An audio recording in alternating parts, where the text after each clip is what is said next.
शुक्रिया मुश्ताक भुट्टा, आपने तफसीलात से अपडेट किया। लोधरा के बाद रुख करेंगे मिंचनाबाद का, जहां 3 दिसंबर आलमी यौम मासूरा के तौर पर मनाया जा रहा है। इसी पर तफसीलात जान लेते हैं अपने नुमाइंदे गुलाम मुस्तफ़ा से। गुलाम मुस्तफ़ा, अपडेट कीजिएगा। जी बिल्कुल, 3 दिसंबर आलमी यौम मजदूरों के तौर पर मनाया जाता है और इस वक्त मैं government special education centre Minchinabad में मौजूद हूँ, जहाँ पर इसी मुनासबत से एक पुरवकार तकरीब का इनेकाद किया गया है, जिसमें बच्चों, नाबीना और कुव्वत समाज से महरूम और स्पेशल बच्चों ने टैबलोज पेश किए हैं, ड्रामाज पेश किए हैं। खासकर एक कश्मीर पर बहुत अच्छा ड्रामा पेश किया गया है। इस वक्त हमारे साथ मोहम्मद असलम साहब, जो कि हेडमास्टर हैं इस सेंटर के, इनसे बात करते हैं कि इस डे के हवाले से वो क्या पैगाम देना चाहेंगे। जी सर।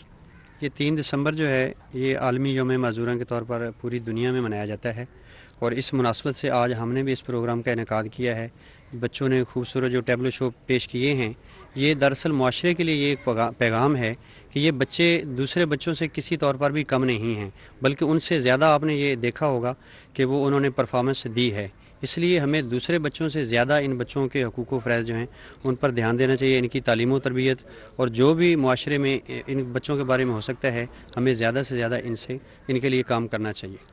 जी बिल्कुल, ज़्यादा से ज़्यादा इनके लिए काम करना चाहिए और ये बच्चे किसी से भी कम नहीं हैं। बच्चों को पढ़ाने वाले एक ट्यूटर भी हमारे साथ मौजूद हैं, इसहाक साहब। इनसे जानते हैं कि वो इस हवाले से क्या कहेंगे इस दिन की मुनासबत से। जी इसहाक भाई, क्या कहेंगे? जी बिल्कुल, जैसा कि आपने बताया कि आज 3 दिसंबर है, international day of person with disabilities. इसको सेलिब्रेट करने का हमारा मकसद, जैसा कि सर असलम साहब बता रहे थे, कि हमारी सोसाइटी को अवेयरनेस देना है कि मजदूर अफराद जो हैं वो भी हमारी सोसाइटी का हिस्सा हैं, उनके भी राइट्स हैं, हमने उनके राइट्स का ख्याल रखना है। और इसको सेलिब्रेट करने का मकसद हमारे जो स्पेशल पर्सनस हैं उनकी पार्टिसिपेशन को इनकरेज करना है।